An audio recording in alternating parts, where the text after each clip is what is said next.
The way we originally got to that is that first, we wanted to work on a big mission that somehow involves cybersecurity in it, because we understood that as a founder, you need also to focus on your strengths and focus on your experience and make sure that if you, let's say, form a team, your team is going to be one of the best in the world in doing what you do. Welcome to 20-Minute Leaders. Just sit back, relax, and learn from the leaders of today. It's a journey. Each one is different, unique, inspiring. Let's get started. This episode is powered by J Ventures, a community-driven VC fund in Silicon Valley, in partnership with Leumi Tech, sponsored by Hippo Insurance, Upwest Labs, Turing, Hillel at Stanford, Leap, and in media partnership with CTech. Hello and welcome to 20-Minute Leaders. Today we're going to be talking about cybersecurity for railroads. Yes, trains. Meet Miki Shifman, the co-founder and CTO of Cylus, which provides cybersecurity solutions for the rail industry. Miki is a veteran leader in the development of complex cybersecurity projects with over 10 years of experience in software engineering, research, and management. Prior to co-founding Cylus, Miki served as an R&D leader in the Cyber R&D Division of the Israel Defense Forces Elite Technological Unit. He led teams awarded the Israel Defense Prize for exceptional technological breakthroughs and received high military honors for extraordinary achievement and exceptional contributions to national security. Miki has been recognized as an expert for smart mobility and cybersecurity by the World Economic Forum, and he was featured on the Forbes 30 Under 30 list of 2020. Miki Shifman, welcome to 20-Minute Leaders. Thank you, Michael. Thanks for having me. Thank you for inviting me to the amazing Cylus offices here. You're not seeing what I'm seeing, but outside there are basically train tracks. Yes. With Mind the Gap and emergency exits, and it's pretty cool because you're the CTO of a company called Cylus, and you're doing cybersecurity for trains and railroads, and I'm excited to understand how the hell you got to that segment and how you even thought about it. But I want to take you back first. Chess champion, candidate for master. Something like that. Ranked top 5 in Israel. How'd you get into chess? Yeah, wow, it's a long story. So when I was approximately 10, they had a chess class at school. And apparently I could choose between archaeology and chess. So somehow I got to chess. What started as a hobby, actually my parents tried to teach me before, but they couldn't. They're Russian-based parents always try to teach you chess, but depends to the level that you get to. But then at school I started learning chess. And then I went to the local chess club and then started playing. And ever since, let's say the age of 10 to the age of 18, I found myself in this hobby and started playing in tournaments, first as an amateur, and actually I also ended as an amateur, but like a master candidate amateur. Chess taught me a lot about the world, and it was actually my main hobby as a kid. I played a lot in tournaments. I learned what does it mean to be competitive, but also how to be more patient, how to think about strategy and tactic things, and basically how to analyze different situations. I think it taught me a lot. It's something that you can only learn when you have a game of 5 hours that you need to sit next to a board and you're barely standing, just sitting and thinking about positions. And sometimes you play fast games, sometimes you play long games.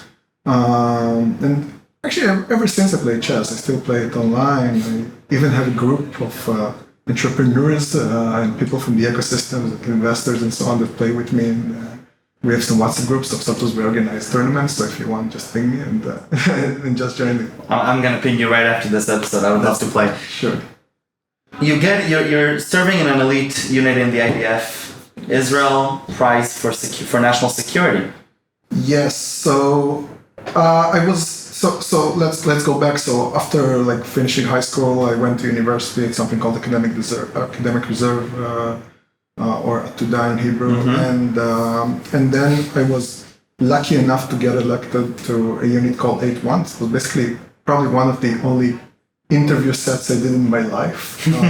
They were quite hard, and I'm not sure how I got there, but then I got there, and I remember my first day in the military and understanding that I just finished a computer science degree and I still don't understand anything. I was lucky enough to serve next to an amazing set of people and learn a lot during my military service. What I learned was how to execute very complicated projects under constrained situations, let's call it that way. I served next to very smart bunch of people, and which had very good practices on how to work on projects and how to work as a team. And I was lucky to have very good commanders that taught me a lot about leadership and so on. Things that I still try to apply today in a day-to-day basis. Mm-hmm. Now, being in a military setting, working sometimes on technologies and problems that are far beyond what we're seeing, in the default world. Yeah. Was that a contradiction? Was that augmenting the fact that you're in a military setting, working on these amazing research projects? I think there's some advantage of working in the military on those projects because the military has, of course, a lot of resources and for example, in Israel at least, you get to serve next to the smartest people over there because they don't have the challenges of a startup in terms of recruiting and so on. They just get a lot of smart people on there, and the challenges that we worked on were feeling very meaningful. So they felt like very important missions that we're working on. And that's what also drove people to work extra hours and to work over the weekends and to work under very short time frames. Mm-hmm. And actually, the motto of our unit was something like making the impossible possible or something like that. And making the impossible possible was actually the real motto over there. You got very high level problems that most of the people immediately said it's impossible, and then you need somehow to break it down into something that you can work on, and that's what we did, and we were lucky enough to get some great achievements. Amazing. And so some of the people that you served with are also with you in Cylus, including your co-founder, who I believe was also in your chain of command, right? Yes. So Amir, my co-founder and our CEO, and also I'm very lucky to work with him, and I was lucky also to work with him in my military and was my commander in my latest role. I was managing projects in the cyber department. Amir was managing the whole department, and we worked on cyber R&D stuff. And once we finished the military service, we understood that we want to also work together in the next chapter, and that's how we got to found Cylus. Amazing. And tell me the founding story. How do you get to a position where we're sitting pretty much in the middle of railroad tracks in the heart of Tel Aviv, with a company doing cybersecurity for this world? Right. That's a very long one, but I'll try to summarize it. So the way we originally got to that is that first, we wanted to work on a big mission that somehow involved cybersecurity in it, because we understood that as a founder, you need also to focus on your strengths and focus on your experience and make sure that if you, let's say, form a team, your team is going to be one of the best in the world in doing what you do. And cybersecurity is an area in which we both had a lot of experience from the military service, so we understood that that's one of the key topics that we can work on and have some sort of initial competence. And then comes railways into the picture. So what fascinated us about railways was that railways is actually in Israel not many people know about, but of course in other countries, for example in Europe, it's very involved. So apparently we were back in 2017 looking in the world, and most people talked about autonomous vehicles and things like that. And they were talking how soon we're going to have autonomous vehicles on the roads. But then when we started analyzing the transportation market, we realized that railways are already autonomous in countries. And actually I visited Singapore in the same year, or Paris. And when you're in a metro in those countries and you go to the first cabin, you don't see a driver. So how these things even drives? And then we realized that there is something that drives it, and then we started to learn about those technologies, and of course we consulted with a lot of industry experts, which is very important. Even if you think that we understand things online by just reading stuff, nothing can replace experience, and up to today we still consult, and we hire people who are domain experts to make sure that we have the right knowledge about the domain.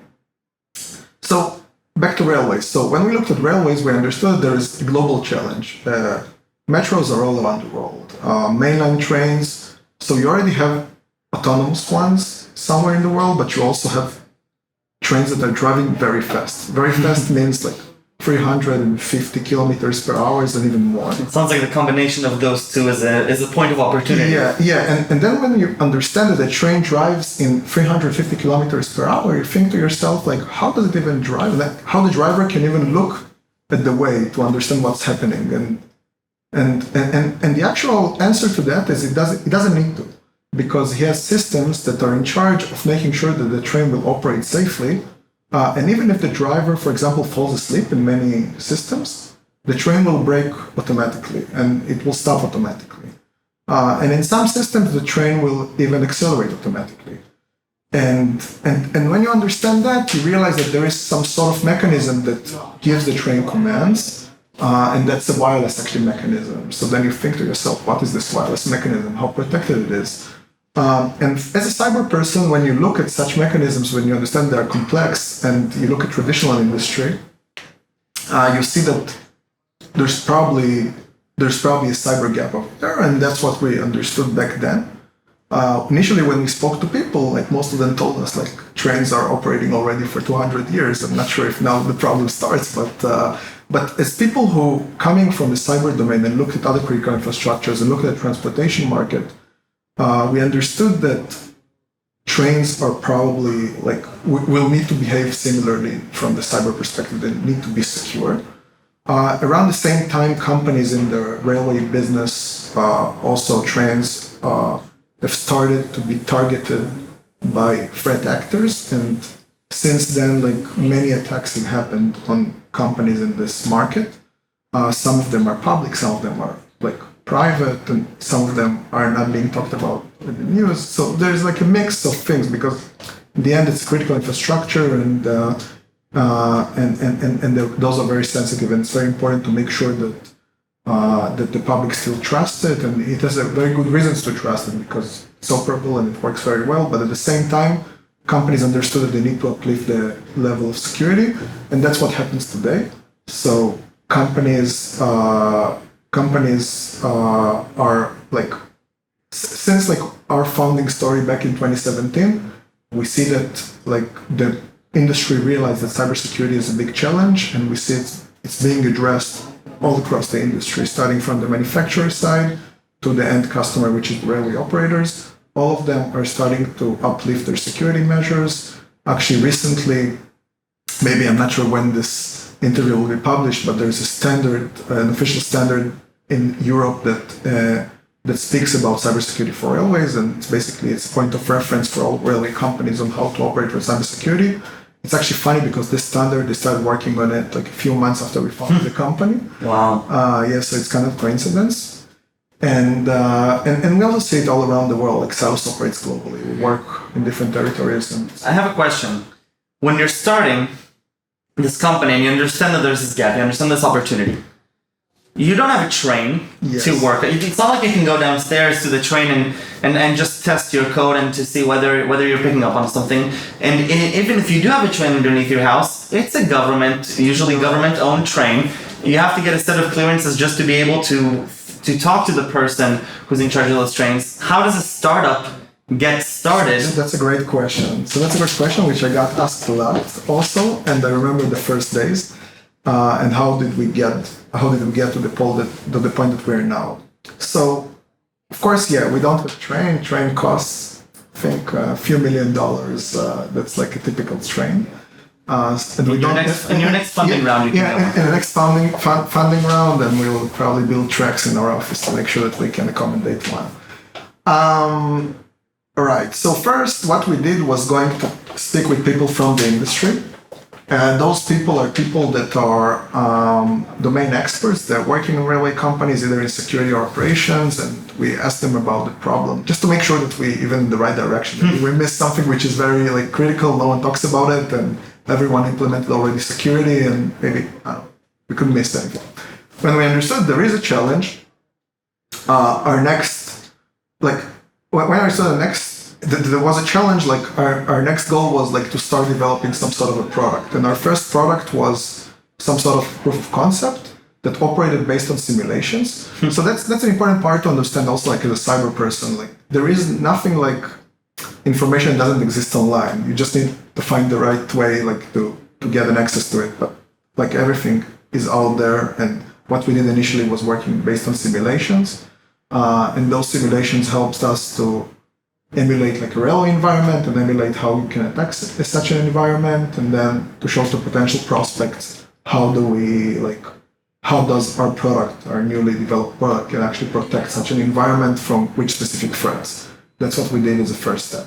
And then as a next step, we used this demo basically to get like our first pilot. Our first pilot was with a national railway company in Europe, a big one.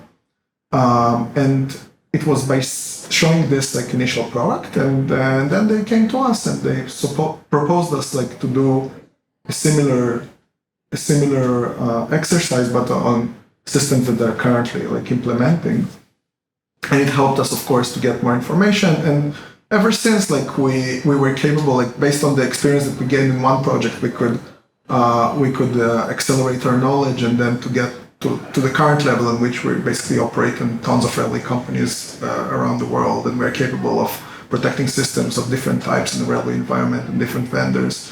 And we actually don't need like physical trains to do that. We just need the equipment that actually like produces the communication, for example, or produces the critical commands, and it could be nice like to have a full train that is doing that, but it's actually enough to start from less than that, and that's how we work. So it's similar to a company that tries to work on data but doesn't have the data. So you either need to develop it yourself or gather it, or like get an access from someone who has it, and work on some sort of design partnership or a pilot or something similar. And once you have that, you can bootstrap into something which is more mature. So, obviously, if we look around Tel Aviv and we look at most cybersecurity companies, they usually don't go to these types of solutions, right? A lot of them are operating on cloud, on those types of threats and technologies. You went to an old industry, realizing that it's being digitalized and revolutionizing it. And when you're looking at the people that are working with you, do they understand, this mission? Rather, because this is not a trivial thing to think, independently, right? Yeah. So we actually had the same thought ourselves. When we founded the company, we could decide to develop a point solution to an industry which is much more mature, and try to basically solve a small problem like in a bigger industry. And what we decided to do was to go to this blue ocean, which is railways, and define a category. Basically, that's what we did. And maybe like some indication for the success of this definition was that since then, also competitors joined this category, and we're happy with that. And I think that what thrills like people for working at Cylus is the fact that like you define the category as a category. Someone who defines a category, you actually get more privileges than others, because you don't necessarily need to beat the competition, but also like generate the best value on what you're doing, which is not something which is trivial. Some people like have some reference in their mind and they're saying, I just need to get better than that and then I'm good. But here you actually need to sometimes interview like a customer that starts from nothing and build him like the optimal solution for his challenge. And also like when you see the span of our like solution, we're not, because it's railways, it's actually like very global.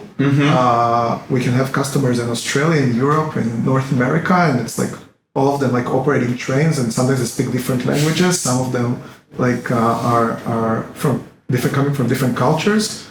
We work with companies all across the industry, so it's not just like the end customers, but also the manufacturers. It's also like cybersecurity companies who are working currently in the railway domain just for enterprise, and we're partnering with them for like uplifting the entire security level.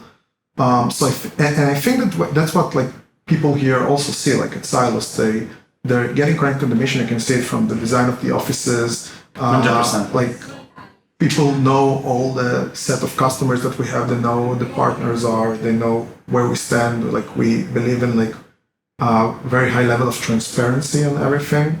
And we believe that when someone comes to work with us, he also needs to be connected to the startup, like, and also understand the business context and the overall context of what we do and how we impact the rail market globally, and not just like understand what piece of code is currently working on. 100%. Okay. So enough about trains. I have hours more of questions to ask you about this, but I want to make sure to also ask you a little bit about yourself. Sure. Going back to not chess, but your childhood in general, what really fascinated you? I know chess was one of them, but Yes. what else fascinated you as a kid, whether it's a subject in school or another passion hobby? So I think that like I didn't have like one subject that fascinated me. I of course liked computers a lot, and that's why I chose it as a career. I liked all sorts of like more like the all sorts of scientific domains like math, chemistry, and others. Think actually like I spent a lot of time on chess, so that's what I remember like growing doing a lot. But I was like a typical kid, nothing too special. There was nothing too special about me in that. Like I was just yeah, I think so. Right.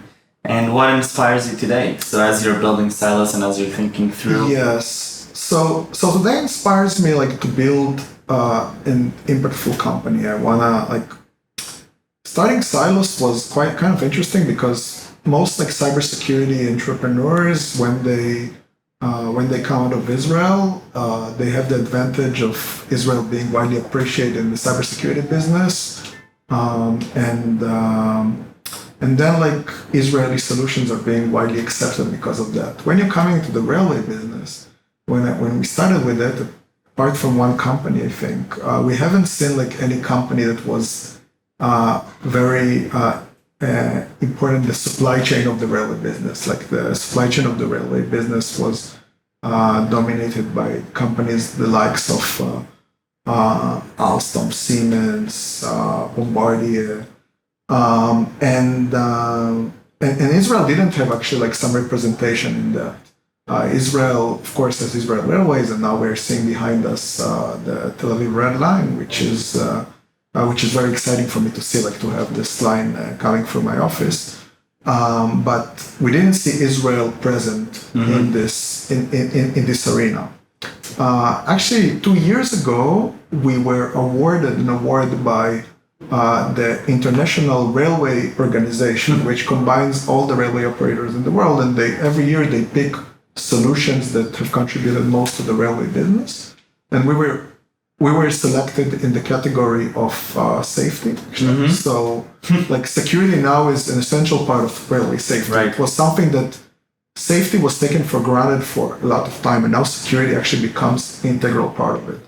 And for me, actually, it was exciting. It was exciting because it was, I think, the first time the Israeli company won such an award. Amazing. I think we are one of the only Israeli companies that are actually like present in global railway projects in the world, and like in key parts of them. We are like actually the core of those railway projects. We are the core of trains. We are the core of signaling systems, and taking it forward and making sure that we are able to generate like this meaningful products that support the railway industry globally, and doing it coming out of Israel I think is a big mission. Amazing. And 3 words you would use to describe yourself? Right. That's hard. 3 words. I think that things that describe me is like kind of optimistic, I think. I think about challenges, but like always try to think about what are also the opportunities in everything that we do. I'm trying to be a warm person, and I think the people that work with me honor me. They know that because it's very important for me, like first to work with people, and it's important to me to be accessible. So being warm is like one way of doing it. And I'm kind of curious. I like to learn a lot. It's something that I didn't do as a kid actually, but I'm doing it more and more now, and I like to learn about different topics. And when we started Cylus, I was like lucky enough to learn about different industry before like learning about railways. And when I started to learn about railways, I try to learn every bit of it, and I still keep learning. And there's a lot to learn. Like I need to need to close a gap of 200 years to understand what was developed in this industry. But I think those 3 words are kind of describe me like as a whole. Amazing. Miki, תודה רבה. This was amazing. Best of luck with Cylus. I love it, and a huge pride, both from Israel, but I love this intersection of taking a very sexy technology that really wasn't around 10, 15 years ago. And with the cybersecurity knowledge that we have now, the expertise gaining from the military, this is not something that 20 years ago was even relevant. And now looking at these age-old industries that are digitalized and having players on the other side that are finally willing and able to cooperate and move forward, winning, granting awards to a cybersecurity company in the railway industry. I think that's amazing, and I thank you for taking the time to share with me. Thank you very much. Thank you very much.